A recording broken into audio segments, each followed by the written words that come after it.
Hey y'all, it's Anime K-Man, and today I'm going to be reading episode 1 of The Hero is Invincible but Too Cautious and oh shit. This anime starts off with the right note because, we actually had a good amount of isekai animes this season. Hatagi started out strong, and then this one's like, damn. It started out pretty strong too.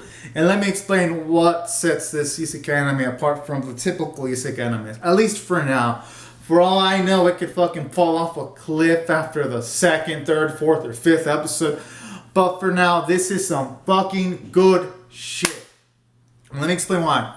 It all makes fun of like the typical isekai stuff. Like when you have Rista, the goddess, trying to like summon an isekai protagonist. She makes fun of, the show makes fun of the fact that a lot of isekai protagonists were from Japan, and she's like, oh yeah, I'm gonna choose someone from Japan. Oh, Sato, Tanaka, these names are all so similar. And the hilarious part is, those are really common names you would hear in animes, or isekai animes, so I like how it's making fun of that.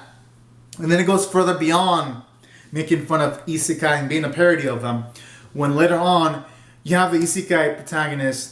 He gets summoned into the quarters of the goddess, and then instead of wanting to travel to the other world to fight on the demon lord, like most isekai protagonists, he's like, he ain't about that life, and he prefers to work out.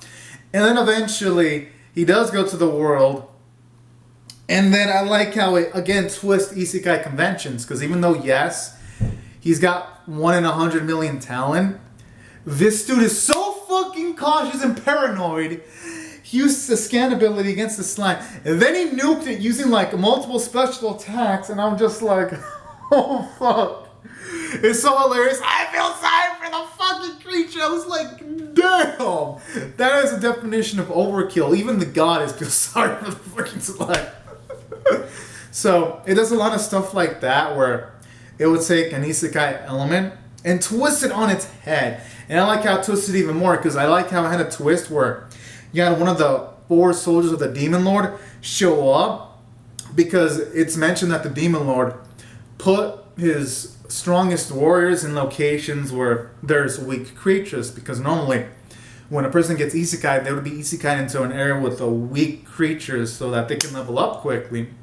So already I like how we have a proactive antagonist that isn't a dumbass either. And that's also another nice twist for the story, because in too many isekai animes, the main villain could straight up fucking do some evil shit or show up earlier, but then they're like, oh no, we ain't gonna do shit because we're too lazy. Here, no, at the very least, you have the main antagonist act like a villain with intelligence. So I do like that. And when the main character sees like the level 66 demon warrior, he fucking just hauls ass and runs Joestar style, and then the goddess fucking runs after him because she doesn't want to be left behind. I was like, oh fuck. And I like how in that comedic sequence, it gets rid of one of the fears I had going in. Because since usually in isekai animes, let's just be real, most isekai protagonists are overpowered as fuck. And it makes for a lot of isekai animes to not have a lot of tension. Here, there's already automatically tension combined with comedy because of fucking Seiya's just hauling ass and running away at the end of the episode, and then it ends on a cliffhanger. So that was pretty cool, and that's why I thought this episode had a lot of nice story beats. It took a lot of twists from isekai, twisted it on their head for maximum comedic effect, and that's why I thought I did great from the story standpoint, and from a character standpoint, it was nice to see, like, in multiple sequences, Seiya become paranoid of little children, common villagers. When he goes into a village and he's all buffed up, he thinks that there's a chance the villager can be a shapeshifter. Or when he's in the goddess quarters, he thinks that the food could be poisoned. And then when she eats the food and she's alright, he's like, oh, this could be slow-acting poison. I'm just like, oh, this dude. He's just like, Seiya's like a walking comedic machine. So that's why I thought, as a character, he's great, and that's impressive, because in most isekais, their weaknesses is usually the main protagonist, and I like how already the strength here is its protagonist. And then the goddess is pretty nice too, I gotta say. And she has some nice English lines too when she's like, oh, sexy. and stuff like that. That was pretty hilarious too. And I like the characterization where she's so hyped up because the premise is there's goddesses that isekai people into planets, and there's multiple worlds where goddesses isekai people so that they can save multiple different Earths. And then she gets all pumped up because she gets to summon like a 1 in 100 million type of isekai prospect, but then she fucking realizes that this prospect is cautious as fuck. And that was hilarious to see Rista go from Cloud 9 to Ground Zero real fucking quick.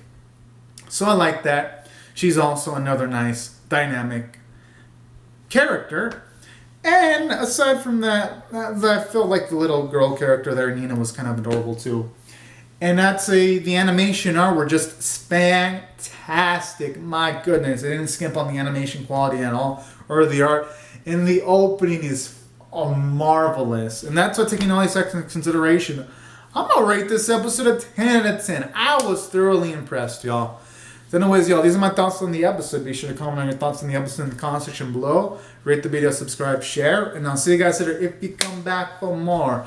Right, y'all. Thank you so much for watching. Have a good and safe day. Bye-bye.